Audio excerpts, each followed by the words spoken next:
This is a Sony ST-2950F stereo tuner, circa probably late 70s.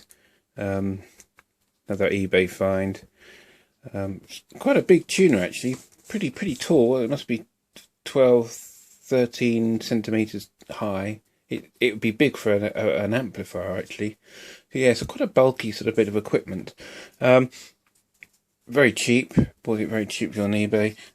It's even got the original stickers that you used to be able to add onto the scales when they changed all the frequencies back in, I think it was the late 70s, early 80s.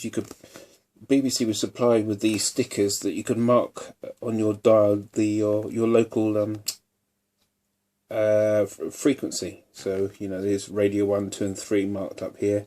I think the blue numbers were for long wave, and I think the red ones were for medium wave. I can't remember. I was still quite young when that sort of thing was around, believe it or not.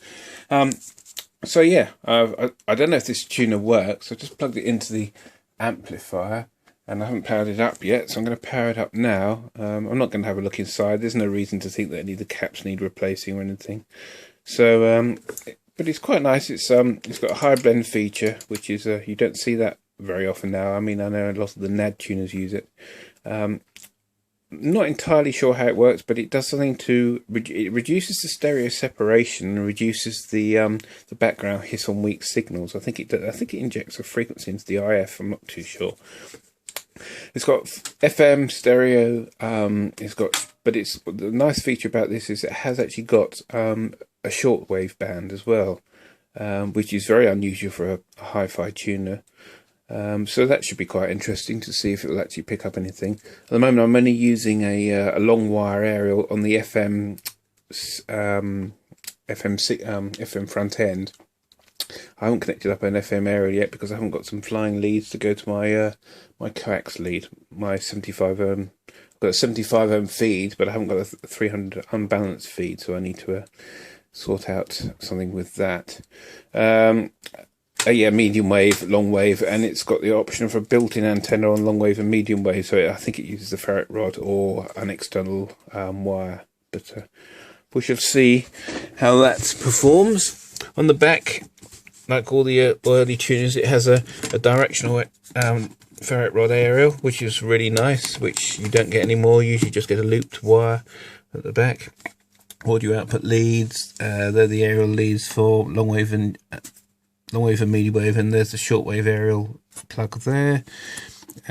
You got these 300 ohms balanced socket there. Let's get some focus on here.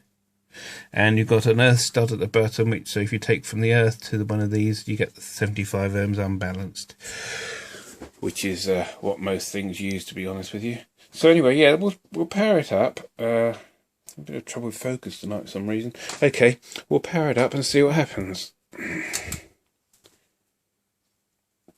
Okay, there's the signal meter and discriminator offset meter on the tuning. So there's no sound yet, but I've probably got the wrong selector selected. Oh, I've got the wrong selector selected here. Okay, that sounds like medium wave to me. So we'll have a quick tune around. That's all that interference is probably my laptop power supply. So unplug that. No, something's interfering with that. Could be the lights. 1 second. No. Okay. What we'll do is, let's come back and we'll go to VHF, go to FM, have a tune around. Well, it works.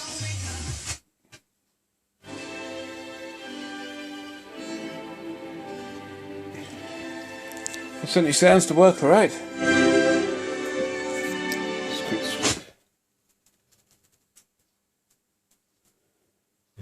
Have a listen to Cat Green. It's not bad because it's on just a length of wire. Weekend. Hi, Cat.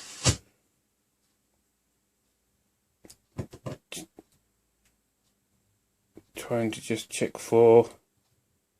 Okay, looks like I might be a bit of instability. Okay, that sounds like it's Right, that sort of sounds like the tuning cap might be shorting out, or it's unstable. That's interesting. Let's go right down. Okay, it's picking up something. See the way you turn the tuning knob and the...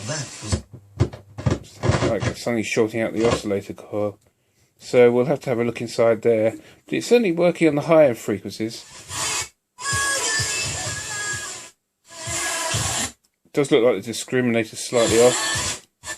Be physically demanding and... That's the high blend. You can hear it narrow the bandwidth down very slightly, the separation down. Mono stereo switch with FM muting, so you've got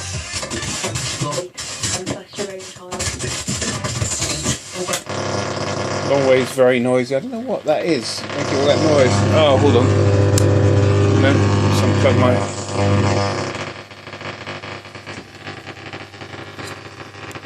No idea what that is. I'll have to find that source of interference. Medium wave works fine. Move the aerial about the back.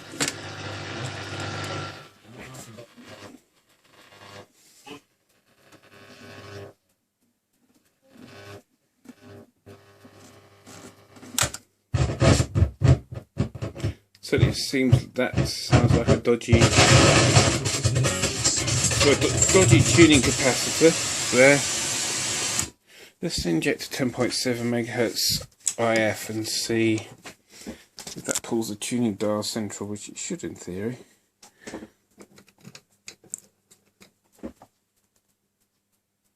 Okay, it's rejecting that quite well, so that's obviously got quite a good IF rejection. So I think what I'll do is I'll pull the back off the top of the set, or the back, or whatever it is, and we'll have a look and see if we can see what's causing that interference with the tuning knob. Okay, that's the insides. Typical of its era, really. Uses remote switches through these linkages here. All very few ICs.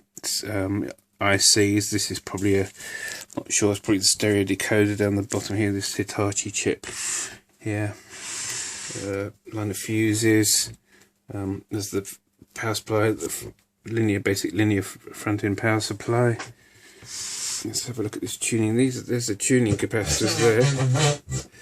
Let's get it to do its funny thing, and we'll have a poke around the tuning cap. The key ruled directly on a day basis. That's a huge... Yeah, so there is a slight offset on the tuning. You see, maximum signal doesn't tie up with full tuning. The county of See, a sort of tiny bit of Westphalia. so there's a slight, either an IF shifted slightly or the discriminator slightly out of line.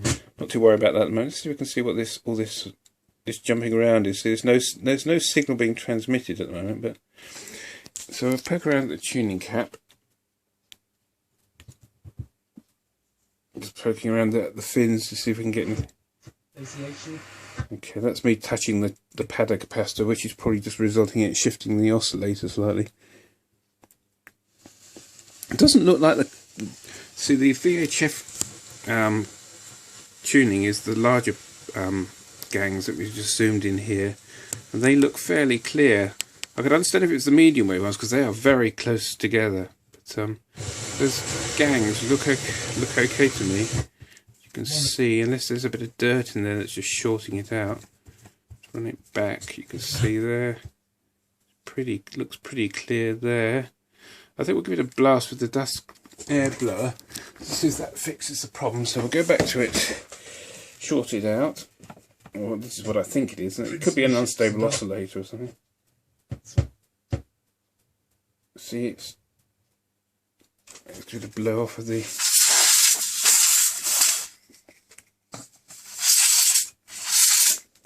Actually, blowing it just does that.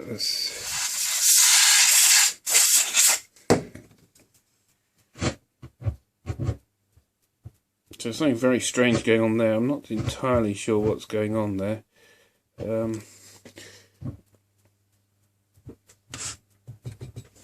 But it seems to be working. I'll probably do an alignment on it, and I need to investigate this fault here. But at the moment, it seems to be a nice tuner.